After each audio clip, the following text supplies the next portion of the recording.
Plagiat. Gue yakin kalian semua udah pada nggak asing sama kata ini, khususnya kalian-kalian yang main game MOBA Android. Ya, kalian tahulah game apa yang identik dengan kata ini. Plagiat atau plagiarisme adalah suatu perbuatan menjiplak ide, gagasan, dan karya orang lain yang kemudian diakui sebagai karya sendiri, atau menggunakan karya orang lain tanpa menyebutkan sumber aslinya, sehingga menimbulkan asumsi bahwa karya yang dibuat oleh si tukang plagiat merupakan karya asli. Plagiat sendiri sudah menjadi permasalahan yang sangat besar di zaman sekarang.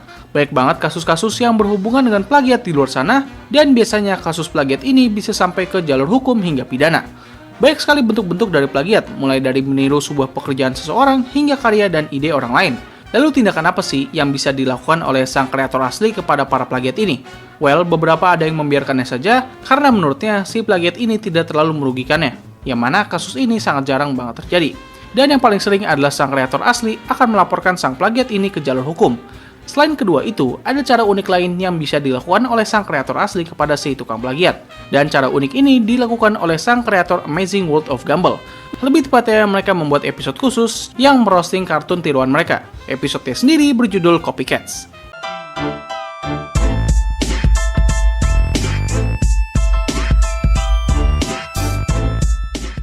Episode ini dibuka dengan keluarga Watterson yang sedang berbelanja di sebuah toko swalayan. Awalnya, Gumball dan Darwin sedang mencoba sebuah produk dari makanan kaviar, yaitu sebuah telur ikan yang terkenal sangat mahal. Bahkan saking mahalnya, makanan tersebut seringkali mendapatkan julukan sebagai makanan termahal di dunia. Gua nggak begitu mengerti kenapa mereka bisa mendapatkan makanan ini dengan cukup mudah, tapi ya kita nggak perlu mikirin banget lah. Ketika Darwin mencoba makanan tersebut dan menyukainya, Gumball langsung menunjukkan ekspresi penuh keraguan karena ia tahu bahwa makanan itu adalah telur ikan. Untungnya, Darwin gak mencoba untuk mencari kebenaran dari makanan tersebut. Gak kebayang sih kalau misalnya Darwin tuh tahu bahwa dia baru saja melakukan kanibalisme. Ketika mereka berdua pergi dari tempat itu, muncul dua orang karakter yang bernama Cici dan Ribbit, yang mana kedua karakter ini memiliki penampilan yang sangat mirip dengan Gumball dan Darwin. Bahkan gak hanya mirip saja, mereka juga melakukan hal yang sama yang sebelumnya telah dilakukan oleh Gumball dan Darwin. Gumball mencoba untuk membuat sang tiruan agar tidak mengikutinya, tetapi tiruannya ini selalu mengikuti apa yang dilakukan oleh Gumball dan Darwin. Dalam perjalanan pulang, seluruh keluarga Watterson melihat satu keluarga yang sangat mirip dengan mereka.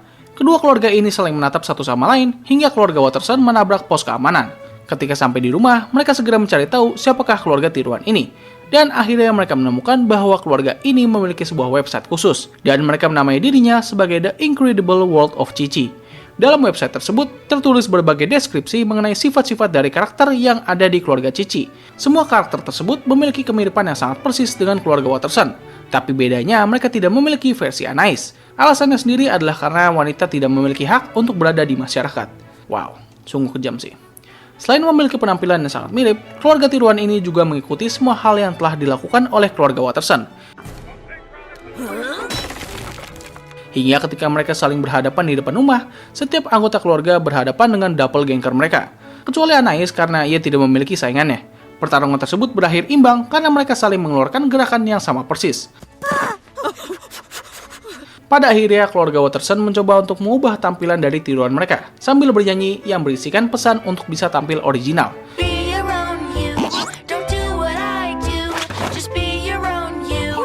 Meskipun begitu, ternyata keluarga Cici masih tetap melakukan hal yang sama dalam website mereka. Pada titik ini, Anais sadar bahwa keluarga Cici akan melakukan apapun yang dilakukan oleh keluarga Watterson. Ia pun menyarankan mereka untuk melakukan suatu kegiatan yang dapat membahayakan diri mereka sendiri, dengan tujuan agar keluarga Cici bisa berhenti karena mereka sadar bahwa tindakan keluarga Watterson semakin berbahaya. Tapi sayangnya, mereka masih tetap bisa meniru kegiatan keluarga Watterson.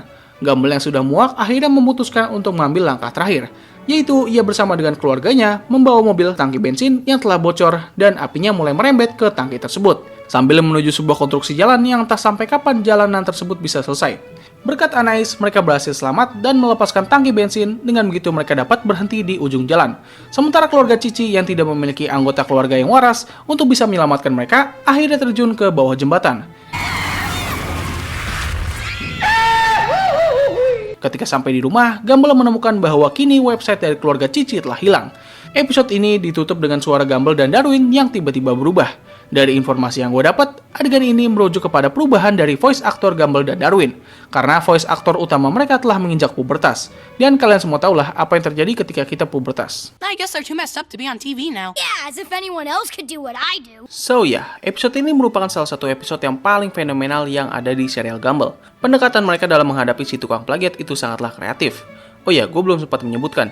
Jadi sebenarnya episode ini berusaha menyindir salah satu serial yang dipercaya telah memplagiat serial Gumball. Serial ini bernama Miracle of Star, sebuah serial kartun yang berasal dari Cina. Nggak kaget sih? Yang awalnya ditunjukkan untuk promosi suatu produk susu, lebih tepatnya adalah susu kambing. Ya, melihat dari maskot karakter utamanya sendiri sih, sesuai. Kartun ini pertama kali rilis pada tahun 2014, 3 tahun setelah awal perilisan kartun Gumball. Sejauh yang gue tahu, kartun ini hanya memiliki 1 season saja. Dan kalau misalnya kita melihat situs IMDb, mereka hanya memberikan rating kepada 2 episode saja. Yang mana ratingnya sendiri ya, begitulah. Sangat sulit bagi gue untuk mencari episode full dari serial ini. Satu episode yang bisa gue temukan adalah berasal dari akun YouTube yang mengupload full episode ini. Kalau misalnya kalian melihat sekilas, kartun ini jelas memiliki kemiripan yang sangat persis dengan serial Gumball. Hanya saja dengan desain karakter yang buruk dan animasi yang bisa merusak mata. Gue gak habis pikir sih, bagaimana bisa gitu mereka membuat kartun seperti ini. Oke lah kalau misalnya mereka pengen mengambil inspirasi dari serial Gumball. Tapi ini rasanya tuh kayak malah menjiplak 100% gitu. Kayak kalian coba lihat aja beberapa klip dari kartun ini. Baik banget desain karakter yang meniru karakter Gumball dengan effort yang sangat kecil. Hampir semua karakter utama dan sampingan memiliki kemiripan yang sangat jelas. Satu hal yang membedakan tentu adalah mereka tidak memiliki versi Anais. Hal ini tentu dikarenakan mereka berusaha untuk mencerminkan suatu hukum di Cina, di mana satu keluarga hanya boleh memiliki 1 anak. Dan biasanya keluarga-keluarga ini lebih memilih untuk mempunyai anak laki-laki. Kalau misalnya mereka memiliki anak perempuan, well, rumornya mereka bakal membuang anak itu atau bahkan ya, gue gak bisa nyebutin sih. Tapi kalian pasti tahu maksud gue apa. Jadi kalau misalnya kita satukan potongan-potongan petunjuk ini, kita bisa berasumsi kalau misalnya versi Anais mereka itu telah dikasih ke orang lain. Gak mungkin lah digituin ya kan? Ya nggak? Bukti ini diperkuat ketika Anais sempat mengatakan mereka seharusnya membiarkan anak perempuan mereka tetap ada. Dari yang gue tangkap, episode ini berusaha memberikan suatu pesan kepada kita mengenai tindakan plagiat yang akan selalu ada. Di awal episode kita ditunjukkan mengenai tindakan yang dilakukan oleh para plagiat ini. Apa yang mereka lakukan adalah hanya meniru karya asli tanpa ada perubahan yang signifikan. Dan ketika keberadaan mereka telah disadari, Gumball berusaha untuk membuat mereka berhenti. Tetapi mereka masih tetap terus meniru. Ini sangat mencerminkan ke beberapa tukang plagiat, di mana ketika usaha mereka ketahuan, yang biasa mereka lakukan adalah tetap meniru dan menganggap bahwa karya yang mereka buat merupakan karya original. Pada saat keluarga Watterson memberikan saran dalam bentuk lagu agar mereka bisa tampil dengan sendirinya, keluarga Cici masih tidak berubah. Momen ini menggambarkan sebuah tindakan sopan untuk kepada para plagiat agar mereka bisa berhenti meniru dan mulai menciptakan karya mereka sendiri. Tapi karena otak mereka yang sepertinya udah rusak dan akhirnya kosong, mereka masih tetap ngeyel dan terus meniru. Hingga pada akhirnya, keluarga Watterson melakukan berbagai tindakan berbahaya untuk bisa membuat keluarga Cici berhenti.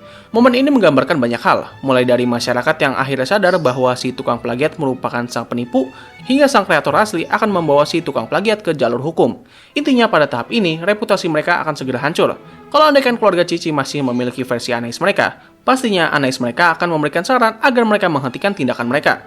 Anais versi mereka bisa dibilang merupakan bentuk dari kesadaran moral. Kalau andaikan mereka masih memiliki Anais, pastinya mereka tidak akan berakhir dengan ajal mereka. Dan begitu pun dengan nasib dari kartun Miracle of Star. Dari informasi yang gue dapat, kartun ini sendiri sudah di-cancel. Penyebabnya memang tidak diketahui jelas. Tapi kita bisa berasumsi kalau mereka dihentikan karena telah mendapatkan banyak sekali hujatan dari masyarakat umum, khususnya para fans serial Gumball. Oke, mungkin itu saja sih yang bisa gue bahas mengenai plagiat dan juga salah satu episode Gumball yang berjudul Copycats. Gue harap video ini bisa memberikan kalian sedikit informasi mengenai salah satu tindakan yang sekarang tuh sudah dianggap sebagai tindakan kriminal, yaitu mengenai plagiat. Jadi ya mungkin itu saja sih yang bisa gue sampaikan. Kalau misalnya ada kekurangan, kalian bisa tambahkan aja di kolom komentar. Dan mungkin cukup sekian dari video gue kali ini. Terima kasih atas waktu yang telah kalian luangkan untuk menonton video gue. Gue undur diri, sampai ketemu lagi di video selanjutnya.